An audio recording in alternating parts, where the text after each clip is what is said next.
The morning light spilled into the kitchen in golden streaks, painting the marble counters in warmth. You stood by the stove, humming softly, the scent of butter and coffee filling the air as the pan sizzled. Behind you, the sound of slow footsteps, familiar, unhurried, made you smile even before you felt his arms snake around your waist.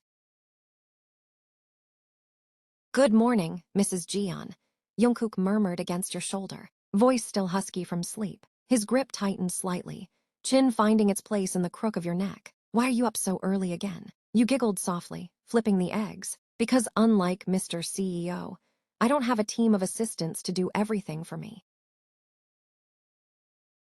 He hummed, pressing a K. SS to your shoulder through the fabric of your t-shirt. "You could have stayed in bed. I was about to drag you back anyway. You say that every morning." You teased, turning slightly to glance at him. His hair was still tousled, eyes heavy with sleep, but there was something disarmingly soft in the way he looked at you, like he still couldn't believe this was real. He shrugged, smirking.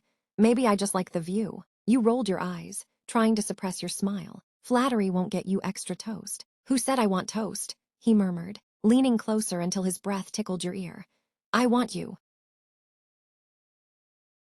You laughed, lightly pushing his chest. "You're supposed to be a responsible husband, not a clingy one." He tightened his hold around you. "I am responsible. I'm responsibly making sure my wife doesn't burn breakfast." You sighed in mock defeat, stirring the pan. "I married a flirt. And I married a woman who looks too good making breakfast." You both fell into a comfortable silence after that, the kind that only comes with love that's been chosen, nurtured, and lived in. The quiet clinking of cutlery, the sound of rain starting to patter against the kitchen window, and Jungkook's slow breathing against your neck filled the space with something that felt safe. But then, the first rumble of thunder rolled across the sky, low and distant. You looked up from the pan and smiled faintly. "Looks like it's going to rain," you said. Jungkook glanced toward the window. "Good. Maybe it'll wash away my meetings today." You laughed. "You're such a liar. You'd panic if you missed one email." He groaned, burying his face in your neck. "You know me too well. That's unfair." Jungkook stood by the doorway now, tie perfectly in place, watch glinting faintly as sunlight broke through the curtains. He'd already been late by 10 minutes, but he still lingered, coffee mug in one hand, eyes fixed on you like he couldn't quite bring himself to walk out. You tilted your head, smiling knowingly. "You're going to be late."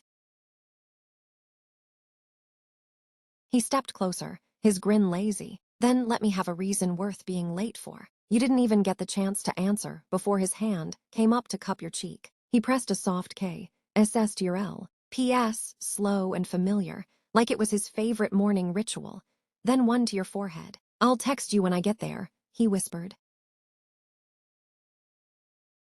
You nodded, voice gentle. "Drive safe, Kook." He lingered a second longer, thumb brushing your jaw, before finally stepping back.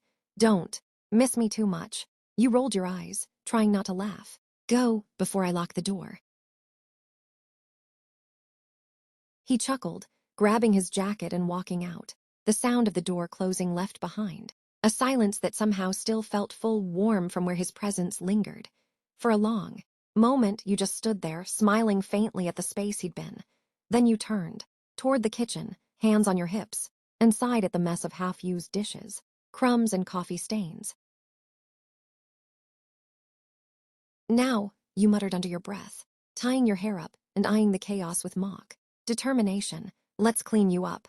The house was quiet again, just the sound of rain, beginning to tap softly against the window, and your soft laughter filling the morning heat. Left behind,